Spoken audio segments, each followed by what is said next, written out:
नमस्कार दोस्तों, आपका हमारी स्पेशल वीडियो के अंदर स्वागत है। आज हम ये टैरिफ वॉर को डिस्कस करने वाले हैं। कल यूएस ने अदर कंट्रीज़ के ऊपर टैरिफ इम्पोज किया, अलग-अलग कंट्रीज़ के ऊपर। इंडिया के अंदर 26% टैरिफ इम्पोज किया है। हम देखेंगे कि इंडिया के अंदर इसका लॉन्ग टर्म में और शॉर्ट टर्म में क्या इफेक्ट पड़ने वाला, कौन से सेक्टर पे इफेक्ट पड़ने वाला दोस्तों। अब सबसे पहले बात करें तो एक काफ़ी लंबे टाइम से क्या है कि दैट इज़ ये यूएस टैरिफ के रिगार्डिंग क्या अनसर्टनिटी का माहौल था, और ये कल फाइनली यूएस ने अनाउंस कर दिया दैट इज़ कि वो 10% बेस लाइन के साथ क्या है टैरिफ इम्पोज कर रहे हैं, और उन्होंने मोर देन 180 180 से ज़्यादा देशों पे क्या है टैरिफ इम्पोज किया है, और ये 9 अप्रैल से क्या हो रही है दोस्तों, लागू हो रही है। ठीक है। दूसरी बात, तो अगर ये पहले भी आ चुकी है, दैट इज उन्होंने 25% टैरिफ लगाई है ऑटोमोबाइल एक्सपोर्ट्स पे। दैट इज जो भी यूएस इंपोर्ट करेगा या अदर कंट्रीज उस पर क्या है वो 25% टैरिफ इम्पोज है ऑटोमोबाइल सेक्टर के अंदर। अब यहाँ पे देखें तो दोस्तों अदर कंट्रीज में किस किस पे कितनी टैरिफ इम्पोज की है। अगर सबसे ज़्यादा बात करें तो वियतनाम पे 46% टैरिफ इम्पोज की है दोस्तों। उसके बाद अगर चाइना पे बात करें तो 34% टैरिफ इम्पोज की है, और उसके बाद ताइवान पे 32% के आसपास इम्पोज किया, और यूरोपियन यूनियन के ऊपर 20%, और इंडिया के ऊपर हम पहले डिस्कस कर चुके 26% टैरिफ इम्पोज की। अब यहाँ पे बात करें एग्जम्पशन रिसिप्रोकल टैरिफ, कौन से सेक्टर से या कौन से है जिनको क्या है एग्जम्पशंस दी गई है। अगर इसके अंदर एग्जम्पशंस की बात करें तो उन सेक्टर को या उन चीज़ों की एग्जम्पशन दी गई जो यूएसए के अंदर इजीली अवेलेबल नहीं हो पाते। जैसे अगर हम बात करें तो कॉपर को, ठीक है, फार्मास्यूटिकल इक्विपमेंट्स को, सेमीकंडक्टर्स आइटम्स को, लंबर आर्टिकल्स को, bullions, gems and jewellery, gems and bullions को, and energy material related metal, इनको क्या है एग्जम्पशन दी गई दोस्तों। ठीक है। दूसरी बात करें तो मार्केट के रिएक्शंस की बात करें, ऑल ओवर ग्लोबल मार्केट के अंदर क्या है एक डाउनवर्ड है मार्केट के अंदर, पैनिक है। दूसरी बात sector impact on tariff on India. सबसे पहले बात तो वायर एंड केबल इंडस्ट्री के अंदर क्या इम्पैक्ट पड़ने वाला दोस्तों। सबसे पहले इसने वायर एंड केबल के क्या पे क्या फर्क पड़ा, उससे पहले दिए ए 4% drop in global that is copper price के अंदर क्या 4% रेट गिर चुके।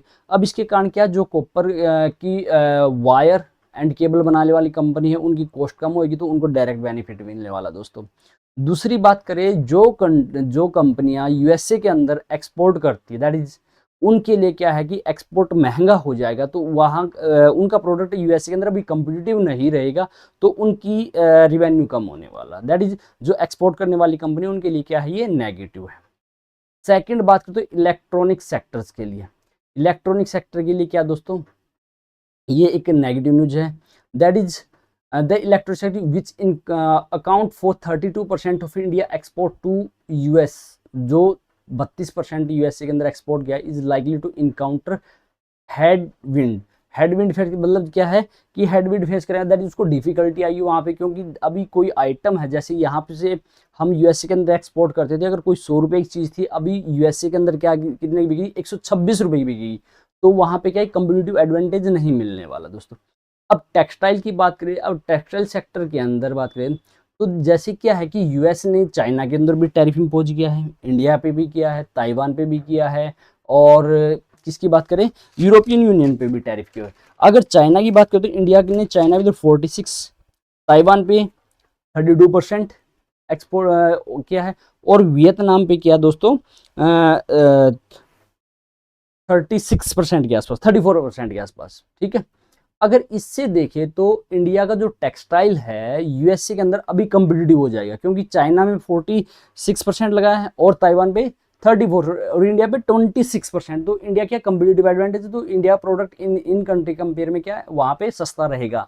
दैट इज, और इसके कारण क्या है कि इंडिया का जो मार्केट शेयर है यहाँ पे बढ़ सकता है, जो इंडिया अभी 6% क्या करती है एक्सपोर्ट करती है, जो ऑल ओवर एक्सपोर्ट होता है चाहे यूएसए के अंदर।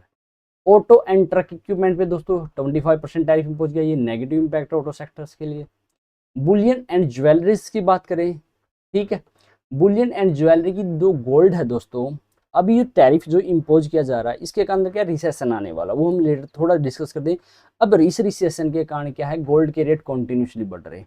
अब ये जो गोल्ड के रेट बढ़ रहे हैं तो इसके क्या है जो कंपनियां लोन प्रोवाइड करती है उनके लिए बेनिफिशियल, जैसे मन्नपुरम हो गया, मुथूट फाइनेंस हो गया, ठीक है। दूसरी बात, जो कंपनी ज्वेलरी के अंदर काम करती है जैसे पीसी ज्वेलर, कल्याण ज्वेलर्स, उनके लिए नेगेटिव।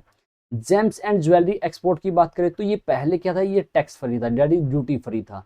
अभी इस पे क्या कर दिया, ड्यूटी लगा दी 26%। तो इस सेक्टर पे क्या है, एक डायरेक्ट नेगेटिव इम्पैक्ट आने वाला दोस्तों जेम्स एंड ज्वेलरी पे। दूसरी बात, अगर फार्मास्यूटिकल सेक्टर की बात करें तो फार्मास्यूटिकल क्या है, इसके ऊपर एग्जम्पशन दी गई, इसके ऊपर कोई टैक्स नहीं लगाया गया, तो इसके ऊपर कोई इफेक्ट नहीं पड़ने वाला, ठीक है। अगर अभी हम देखें तो दैट इज ये हमारे पास क्या है, वायर एंड केबल की बात करें तो ऑल ओवर हम ब्रीफ में देखना चाहिए तो वायर एंड केबल के अंदर जो कंपनियां क्या वायर एंड केबल का मैन्युफैक्चरिंग, उनके लिए पॉजिटिव, जो एक्सपोर्ट करती है उनके लिए नेगेटिव है। इलेक्ट्रॉनिक सेक्टर के लिए जो एक्सपोर्ट करती है उनके लिए नेगेटिव है। टेक्सटाइल के लिए इंडिया के लिए कॉम्पिटिटिव मार्केट हो गया as compare to China and Vietnam के अकॉर्डिंग दोस्तों। तो वहां पे इंडिया का जो मार्केट शेयर 6% वो ग्रो हो सकता है वहां पे। ऑटो एंड ट्रक्स एक्सपोर्ट के लिए, ऑटो कंपोनेंट्स के लिए मार्केट अंदर नेगेटिव, क्योंकि वहां पे 20% टैरिफ अभी लग चुकी है। बुलियन एंड ज्वेलरीज के लिए दूसरी बात क्या है, जो गोल्ड लोन देने वाली कंपनी उनके लिए बेनिफिशियल है, जो क्या ज्वेलरी का काम करने वाले उनके लिए नेगेटिव है, क्योंकि वो एक्सपोर्ट करेगी ज्वेलरी, उनके लिए महंगी हो जाएगी दोस्तों। दूसरी बात, जेम्स एंड ज्वेलरी के लिए नेगेटिव है, फार्मास्यूटिकल न्यूट्रल है दोस्तों, ठीक है। अभी यहाँ से एक चीज और रेंज और रिमार्क के अंदर एक कंसर्न है कि ये एक दैट इज टैरिफ वॉर की बिगिनिंग है या फिर हम एंडिंग माने। अभी जैसे क्या है कि अभी यूएसए ने अदर कंट्रीज पे टैरिफ इंपोज किया है, अब जैसे इंडिया पे किया, अब इंडिया क्या है उसका क्या रिएक्शन देता। अगर इंडिया टैरिफ इंपोज करता है, इंडिया भी अब टैरिफ बढ़ा देता है, तो ये क्या है, beginning of the tariff war की है। अगर इंडिया कुछ नहीं करता तो क्या ठीक ठाक मोल है, ठीक है। तो अब यहाँ से एक दोबारा अनिश्चितता का मोल है दोस्तों, ठीक है। अगर हम शॉर्ट टर्म में देखें तो इंडिया के ऊपर बिल्कुल इफेक्ट आने वाला दोस्तों। अगर लॉन्ग टर्म की बात करें तो जैसे इन्होंने बता रखा है यहाँ पे, दैट इज इंडिया क्या है लगभग 77.5 बिलियन का क्या है एक्सपोर्ट करता है एंड 40.7 बिलियन का क्या इंपोर्ट करता है। तो लॉन्ग टर्म के अंदर क्या है, इंडिया के ऊपर डेंट आने वाला कम है लॉन्ग टर्म में देखें, क्योंकि इंडिया का नेट सरप्लस है लगभग 37 बिलियन के आसपास है, ठीक है, डॉलर के आसपास, ठीक है।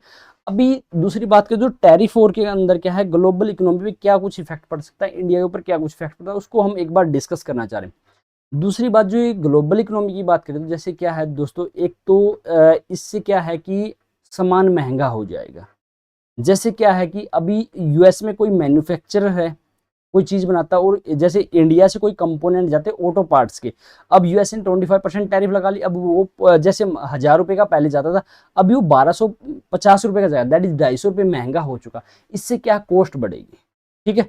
कॉस्ट बढ़ेगी तो इन्फ्लेशन बढ़ेगा। अब इन्फ्लेशन बढ़ेगा तो जो बैंक से सेंट्रल बैंक वो रेट कम करेंगे, रेट कम करेंगे तो उससे क्या होगा, लोगों के पास लोन कम ले पाएंगे। दूसरी बात, इंडस्ट्रीज भी क्या है, इंडस्ट्री को महंगे रेट पे बैंक से पैसा मिलेगा, वो एक्सपेंशन नहीं कर पाएगी, ठीक है। तो और दूसरी बात क्या, कंज्यूमर के पास पैसा भी कम होगा। अब कंज्यूमर के पास पैसा कम होगा तो वो क्या स्पेंडिंग कम करेगा। तो इसके अंदर क्या ऑल ओवर इस पूरे स्ट्रक्चर को हम समझे तो क्या है, ऑल ओवर ग्लोबल इकोनॉमी के अंदर एक स्लो डाउन आने की संभावना है दोस्तों, ठीक है। तो हो सके तो दोस्तों अभी ये ऑल ओवर एक बार टैरिफ के रिगार्डिंग था दोस्तों। और हो सके तो दोस्तों अपना अभी मार्केट के अंदर ये नहीं है कि अनिश्चितता का माहौल टल चुका, अभी भी अनिश्चितता दोस्तों, हमें देखना कि दैट इज अदर जो कंट्री वो क्या रिएक्शन देती है, जो सेंट्रल बैंक है वो क्या रिएक्शन देती है इसके ऊपर, ठीक है। दूसरी बात, हमें यहाँ से स्पेसिफिकली एक सेक्टर वाइज काम करना स्पेसिफिकली, ठीक है। जो जैसे फार्मा सेक्टर है, ये इस सेक्टर पॉजिटिव है मार्केट के लिए, आज भी फार्मा सेक्टर चले हैं, ठीक है। आपका जेम्स एंड ज्वेलरी का डाउन है, ठीक है। लोन देने वाली जैसे गोल्ड लोन देने वाली वो कंपनियां अच्छी है, ठीक है। तो ऑल ओवर ये व्यू था दोस्तों टैरिफ के रिगार्डिंग। और हो सके तो दोस्तों अपनी थोड़ा सा एक बारी न्यूज़ पे अपडेट रहिए, ठीक है। ऑल ओवर थैंक यू दोस्तों for this watching this video. अगर आपको वीडियो अच्छी लगी हो तो दोस्तों अपने दोस्तों के साथ शेयर जरूर कीजिए।